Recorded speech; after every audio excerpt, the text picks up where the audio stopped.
इसके बाद हम यहाँ पर ये स्टार्ट करेंगे इकोलाई को। अच्छा, इसका ये एल्गोरिदम जो है हमने वहाँ पर ये पहले देख रखा है। यहाँ पर ये जो ग्राम नेगेटिव बैक्टीरिया है उसमें हमने वहाँ पर देखा था ये बेसिलास को, और बेसिलास जो है इसको हमने फर्दर डिवाइड किया था on the basis of lactose fermentation. जो लैक्टोज फर्मेंटेशन कर रहे थे उसको हमने फर्दर डिवाइड किया था on the basis of speed. जो यहाँ पर ये स्लो फर्मेंटेशन कर रहे थे उसके अंदर हमने वहाँ पर देखा था ये CS, और जो फास्ट फर्मेंटेशन कर रहे थे उसके अंदर मैंने आपको वहाँ पर ये नमोनिक बताया था, यहाँ पर ये फ्रीक। इसमें यहाँ पर ये एक बैक्टीरियाज आ जाते हैं, जिसमें यहाँ पर एक है यहाँ पर ये इकोलाई इंटेरोबैक्टर, उसके बाद यहाँ पर ये क्लैब्सिएला, और ये जो स्लो फर्मेंटर्स थे उसमें यहाँ पर ये कंप्यूटर साइंसेज मैंने आपको बताया था, जिसमें यहाँ पर ये कंपाइलोबैक्टर और ये सिरेशिया आ जाता है। अच्छा, यहाँ से आपका यहाँ पर ये जो इकोलाइज हैं वो क्या होंगे, यहाँ पर ये फास्ट लैक्टोज फर्मेंटर्स बेसिलाइज होंगे, और ये यहाँ पर ये ग्राम नेगेटिव होंगे, ग्राम नेगेटिव है। उसके बाद यहाँ पर ये इंडोल पॉजिटिव रॉड्स हैं। इसके बाद यहाँ पर ये जो इकोलाइज के यहाँ पर ये फर्दर स्ट्रेन्स हैं, जिसमें यहाँ पर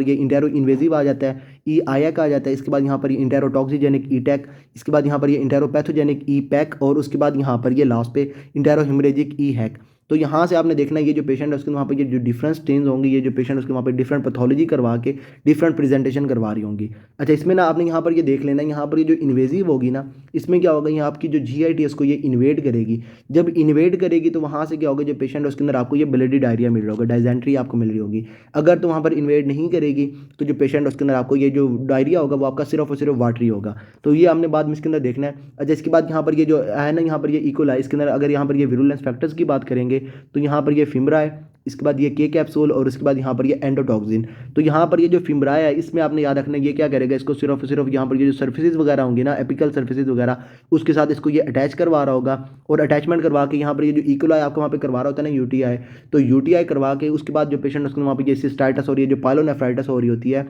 वो फिमराइज या फिर ये जो पीपीलाइज होते हैं ना ये आपके करवा रहे होते हैं।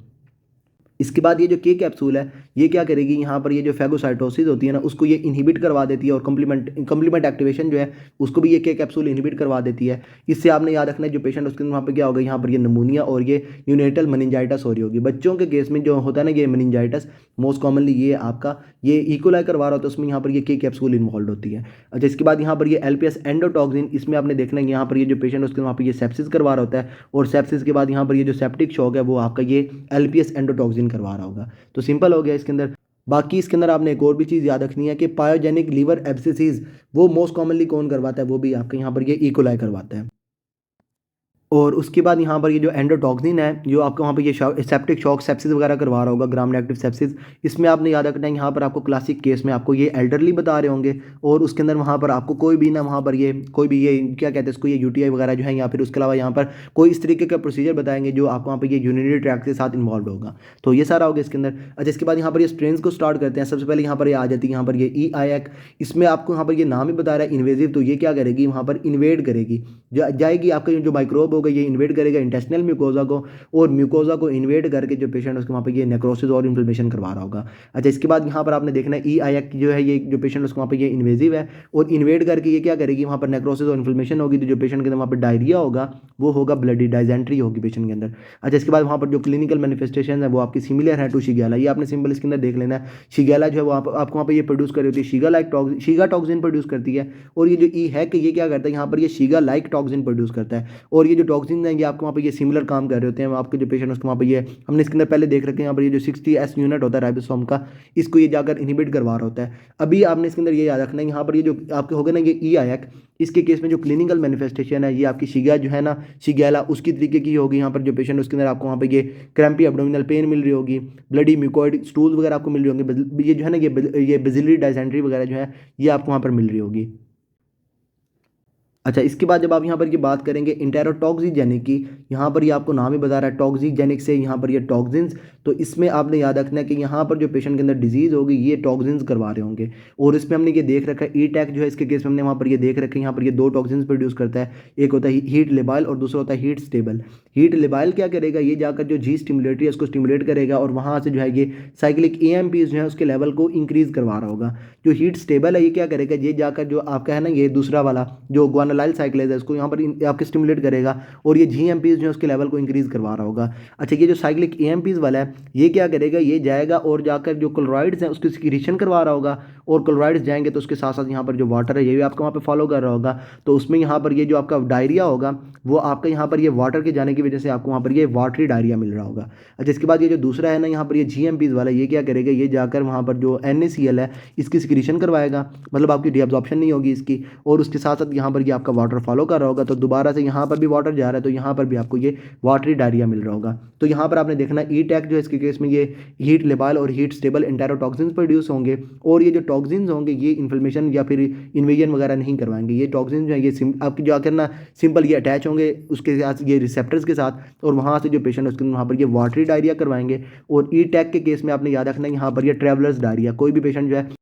एक जगह से दूसरी जगह गया और वहाँ पर जाकर उसको वहाँ पे जो है ना ये डायरिया हुआ है, तो वो मोस्ट कॉमनली किसने करवाया, यहाँ पर ये ETAC ने करवाया। इन्वेजिव में यहाँ पर ये जो आई है ये आपको शो कर रहा है इन्वेजिव, ETAC में जो T है ये आपको शो कर रहा है ट्रैवलर्स डायरिया। इसके बाद हम यहाँ पर ये स्टार्ट करते हैं इंटेरोपैथोजेनिक इकोलाई EPAC। तो यहाँ से आपने देखना है ये जो P है ये आपको शो कर रहा है पीडियाट्रिक पॉपुलेशन। तो यहाँ पर ये जो पैथोजेनिक है ये आपने इसके अंदर देखना है ये क्या करेगा, यहाँ पर जो पेशेंट है उसके वहाँ पर ये पैथोलॉजी करवा रहा होगा। पैथोलॉजिकल जो है ना, मतलब आप ये स्लाइड के ऊपर देखेंगे तो वहाँ पर आपको ये पैथोलॉजी नज़र आ रही होगी।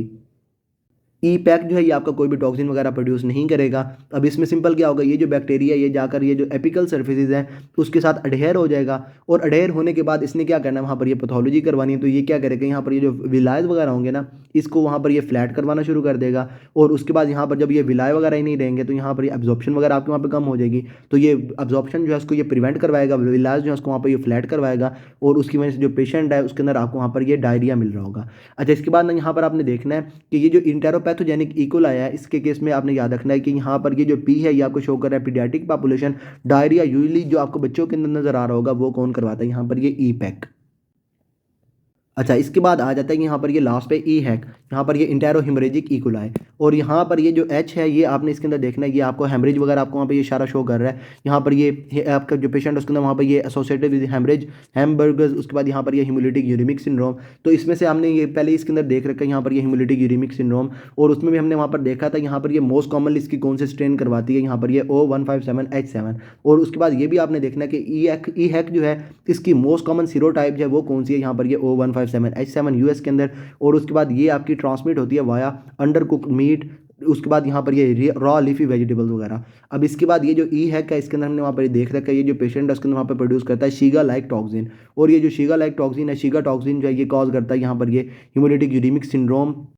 और उसके बाद हमने इसके अंदर ये हिमोलिटिक यूरेमिक सिंड्रोम जिसके अंदर हमने वहाँ पर देख रखा है फॉर एग्जाम्पल यहाँ पे ये स्मॉल वेसल्स हैं, स्मॉल वेसल्स में वहाँ पर क्या होगा, यहाँ पर ये कोई भी यहाँ पर ना ये क्या कहते हैं इसको ना, यहाँ पर ये कोई भी पैथोलॉजी होगी तो यहाँ पर ये आपका ये थ्रोम्बस या फिर आपका ये थ्रोम्बस वगैरह बना, तो यहाँ से जब आपके RBCs वगैरह गुजरेंगे तो ये थ्रोम्बस क्या करेगा, RBCs जो है उसके वहाँ पर ये ब्रेक डाउन करवा देगा। अब यहाँ से जब ये RBC फॉर एग्जाम्पल आपके यहाँ पर ये इस तरीके से है ना, जब ये यहाँ से गुजरेगा तो ये आपके जो RBC है ना फॉर एग्जाम्पल यहाँ पर, अब इसको आप ऊपर से देख रहे हैं तो आपकी ये गोल है ना, तो जब ये आपके यहाँ से गुजरेगा तो ये जो नीचे वाली सर्फेस होगी इसको वहाँ पे उड़ा देगा, और ये आपकी हेड लाइक जो शेप है ना ये आपकी बन जाएगी, और इसको हम क्या कहते हैं यहाँ पर ये शिस्टोसाइट्स। तो वहाँ पर जो पेशेंट है ये जब आपका जो पेशेंट उसके अंदर वहाँ पे होगा ना यहाँ पर ये हिमोलिटिक यूरेमिक सिंड्रोम, तो उसमें एक तो क्या होगा वहाँ पर ये माइक्रोथ्रोम्बाइज वगैरह बन रहे होंगे, तो जो पेशेंट है उसके अंदर वहाँ पर आपको ये थ्रोम्बोसाइटोपिनिया मिलेगा, प्लेटलेट्स उसकी कम हो रहे होंगे, और उसके बाद जब आपके RBCs वहाँ से गुजरेंगे तो वो आपके ब्रेक डाउन हो रही होगी, तो उसमें आपके जो पेशेंट है उसके अंदर आपको ये एनीमिया नज़र आ रहा होगा। और उसके बाद यहाँ पर जो पेशेंट है उसके अंदर आपको वहाँ पर ना ये एक्यूट किडनी इंजरी मिली होगी। यहाँ पर ये ट्रायड में आपकी ये 3 चीज़ें आ जाती हैं, एनीमिया, थ्रोम्बोसाइटोपिनिया, उसके बाद यहाँ पर ये acute kidney injury due to microthrombi forming on damage endothelium. अब इसके बाद हमने इसके अंदर यहाँ पर देख रखा है जब ये आपके RBCs वगैरह डैमेज हो जाएंगे तो उसमें यहाँ पर ये मैकेनिकल हीमोलिसिस, और जो पेशेंट है उसके अंदर आपको वहाँ पर ये शिस्टोसाइट्स नजर आएंगे पेरिफेरल स्मेयर के ऊपर। और उसके बाद यहाँ पर ये आपके ये जो थ्रोम्बाई वगैरह बन रहे हैं ये क्या करेंगे, प्लेटलेट वगैरह को कंज्यूम कर रहे होंगे, यहाँ पर ये थ्रोम्बोसाइटोपिनिया हो रहा है, तो जो पेशेंट है उसके अंदर वहाँ पर आपको ये प्लेटलेट कंजम्पशन नजर आएगी। और उसके बाद यहाँ पर ये किडनी इंजरी हो रही है, तो इसमें क्या होगा, यहाँ पर ये रीनल ब्लड फ्लो जो है ये आपका किडनीज की तरफ जब कम जाएगा तो वहाँ पर जो किडनीज हैं ये आपकी इंजर हो रही होंगी, तो यहाँ पर ये आपको मैकेनिकल हीमोलिसिस नजर आएगी, आपको शिस्टोसाइट्स नजर आएंगे। इसके बाद यहाँ पर ये प्लेटलेट्स की कंजम्पशन होगी, और उसके बाद यहाँ पर ये रीनल ब्लड फ्लो जो है ये आपका कम हो जाएगा। अच्छा इसके बाद यहाँ पर ये डायजेंट्री होगी पेशेंट को, दोबारा से यहाँ पर ये हेमरेज आपको शो कर रहा है, ये आपका जो पेशेंट है उसके अंदर वहाँ पर डिजीज़ करवाएगा, आपका जो है ना ये ब्लड को लॉस करवाएगा। अब इसमें भी आपने देखना है कि यहाँ पर जो आपका टॉक्सिन है ना, आपके जो बैक्टीरिया उसने वहाँ पर इन्वेड नहीं किया। यहाँ पर ये जो हेमरेज है ये आपको वहाँ पर जो इसके अंदर ये जो इसके अंदर ये टॉक्सिन प्रोड्यूस होता है, ये टॉक्सिन ही क्या करवाता है, नेक्रोसिस और इन्फ्लेमेशन करवाता है। कोई भी इन्वेजन वगैरह नहीं होती यहाँ पर। ये जो टॉक्सिन है ये अकेला ही जाकर वहाँ पर ये नेक्रोसिस और इन्फ्लेमेशन करवा रहा होता है। और वहाँ पर भी ये जो ई हैक है, इसके केस में भी आपको ये डाइजेंट्री ब्लडी डायरिया आपको मिल रहा होगा, और ये होगा बिकॉज ऑफ टॉक्सिन, ये आपके इन्वेजन वगैरह की वजह से नहीं होगा। इसके बाद आपने याद रखना ये जो ई हैक है, ई हैक जो है ये फर्मेंटेशन नहीं करता सॉर्बिटॉल की, और बाकी जो कोलाई की स्ट्रेन्स हैं वो क्या करते हैं, ये जो सॉर्बिटॉल है उसको वहाँ पर ये फर्मेंट कर रहे होते हैं। और उसके बाद यहाँ पर ये ई हैक जो है ये आपका एसोसिएटेड विद यहाँ पर ये हेमरेज, उसके बाद यहाँ पर ये हैमबर्गर्स, ये आपका अंडर कुक मीट्स वगैरह, और उसके बाद यहाँ पर ये हिमोलिटिक यूरिमिक सिंड्रोम। तो ये सारा था हमारे यहाँ पे ये इकोलाइज के अंदर। तो ऐसा करते हैं इस वीडियो को यहीं पे स्टॉप करते हैं। फर्दर आपको इसके अंदर कोई भी प्रॉब्लम हो जाए can ask me, and till then अल्लाह हाफिज़।